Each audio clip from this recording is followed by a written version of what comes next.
नमस्कार, मी प्रतीक्षा. न्यूज मराठी 24/7 मध्ये आपल्या सगळ्यांचं स्वागत आहे. तर एक नजर टाकूया आजच्या महत्त्वाच्या घडामोडींवर. जोपर्यंत अनुराग ठाकूर यांना निलंबित करण्यात येणार नाही तोपर्यंत असेच आंदोलन चालू राहील असं वक्तव्य मोहन अण्णा हंबर्डे यांनी केलंय. तर आज नांदेड शहर काँग्रेस कमिटी आणि जिल्हा काँग्रेस कमिटीतर्फे अनुराग ठाकूर यांनी लोकसभेमध्ये राहुल गांधी यांची जात विचारल्याप्रकरणी महाराष्ट्र काँग्रेस कमिटीचे प्रदेश अध्यक्ष नानाभाऊ पटोले आणि प्रदेश कार्यकारिणी यांच्या आदेशाने तीव्र निषेध करण्यात आला असून राहुल गांधी हे कोणत्या जातीचे आहेत हे विचारण्याचा अधिकार अनुराग ठाकूर यांना नसून लहान वयामध्ये मोठा घास घेणे म्हणजेच त्यांच्या शिक्षणाबद्दल लक्षात येते. कारण देशाच्या स्वातंत्र्य लढ्यामध्ये देखील गांधी परिवाराचा मोठा सहभाग होता. गांधी परिवार हे देशाच्या हितासाठी समाज हितासाठी अहोरात्र काम करून हुतात्मे झालेत. एकीकडे भाजप सरकार हे हिंदुत्ववादी म्हणतात, मग त्यांना जात विचारण्याचा अधिकार आहे का असा देखील सवाल उपस्थित केलाय. या ठिकाणी बोलला आहे, पण या ठिकाणी भारताची जनता सांभाळून महाराष्ट्राची जनता भारताची संभाळ हे खपून घेणार नाही. खरं बघितलं असताना भारताचे खरे काम करणारे भारत पुरा उभं करणारे म्हणलं तर गांधी घराणा आहे. या ठिकाणी इंदिरा गांधींनी मोठ्या प्रमाणात भारताला उभं केलं, मोठमोठ्या सुविधा दिल्या, सगळं आपल्याला एक जागतिक लेवलचा भारत हा करून टाकला. त्यानंतर राजीव गांधींनीसुद्धा त्याप्रमाणे एक डिजिटल इंडिया प्रमाणे काम केलं.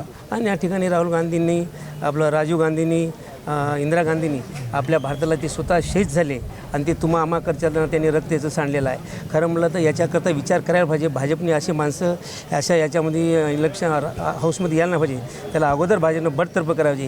हे भारत सरकार हा सर्व जाती धर्माचा आहे, एक संविधानात चालणारा हे आहे. आणि जाती हे विषय त्यांनीच कायदा तयार करतात आणि त्यामुळे कायद्यामध्ये जातीचा शब्द काढतात आणि ते भारताच्या सर्वोच्च सभागृहात करतात. हे मोठा अपमान त्याच्यापेक्षा आपल्यापेक्षा त्यांचा झालेला आहे, त्या मोदी सरकारचा झालेला आहे. त्याकरता अनुराग ठाकूरला बडतर्फ करावं. आणि आम्हाला या ठिकाणी भारताचे अध्यक्ष खरगे साहेब नाना पटोले यांनी ज्याप्रमाणे सांगितलं त्याप्रमाणे याच्या व्यतिरिक्त याच्यानंतर जर कोणी अशा प्रकारचं जातीवादक शब्द केला, हे सगळ्या जातीला केला तर आम्ही त्यांचा जाहीर निषेध करू. आणि माझ्या तातडीनं जोपर्यंत नाही काय अनुराग ठाकूरला बडतर्फ करणार नाही तोपर्यंत आंदोलन असे चालू राहण्याचा सुद्धा इशारा देण्यात येईल. नांदेड जिल्ह्यात अण्णाभाऊ साठे जयंती आनंदात आणि उत्साहात साजरी करण्यासाठी आम्ही कटिबद्ध आहोत असं वक्तव्य श्रीकृष्ण कोकाटे यांनी केलंय. तर अण्णाभाऊ साठे यांच्या जयंती निमित्ताने जिल्ह्यात अनेक चांगले उपक्रम जयंती मंडळ आणि इतर संघटनांच्या वतीने राबवण्यात येत आहे. यातून एक चांगला संदेश आपण जनतेला देत आहोत. जिल्ह्यात ही जयंती महिनाभर चालते. आज जवळपास 52 ठिकाणी जयंती शहरामध्ये साजरी करण्यात आली. त्या अनुषंगाने सर्वांना आनंदात आणि उत्साहात ही जयंती साजरी करता यावी यासाठी आम्ही कटिबद्ध आहोत. जनतेने सुद्धा आम्हाला सहकार्य करावे.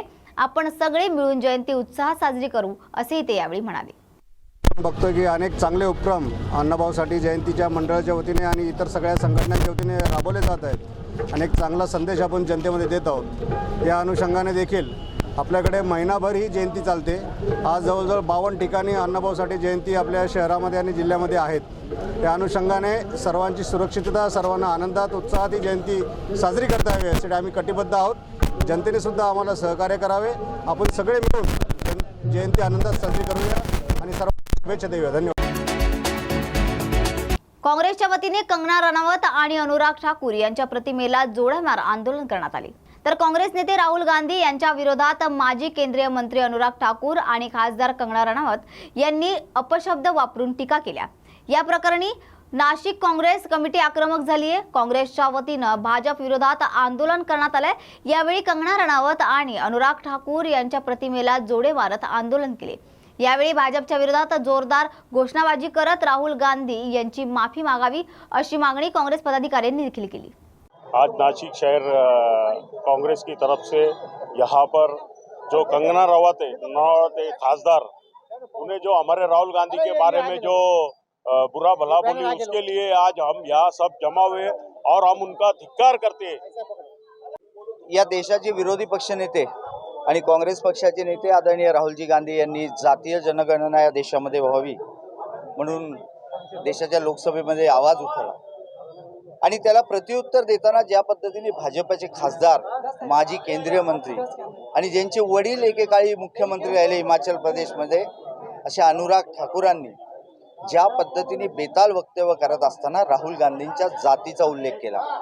खरं तर जातीय जनगणना व्हावी म्हणून या देशामधले लाखो ॲक्टिव्हिस्ट आंदोलन करत आहेत की ज्या जातीला जेवढा हिस्सा आहे तेवढा न्याय मिळाला पाहिजे, म्हणून अनेक कार्यकर्ते ह्याच्याकरता काम करताय. या सर्वांच्या जातीचा अपमान या अनुराग ठाकूरने केला आहे. आणि त्यानंतर ज्या पद्धतीने खासदार कंगना राणावतने राहुल गांधींवर बेताल वक्तव्य केलं, त्याचा निषेध म्हणून आज नाशिक शहर काँग्रेस कमिटीच्या आणि जिल्हा काँग्रेस कमिटीच्या वतीने निषेध नोंदवलेला आहे.